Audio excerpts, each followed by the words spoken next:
بسم الله الرحمن الرحيم.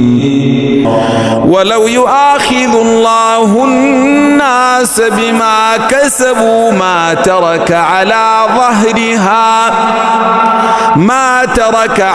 ظهرها من دابة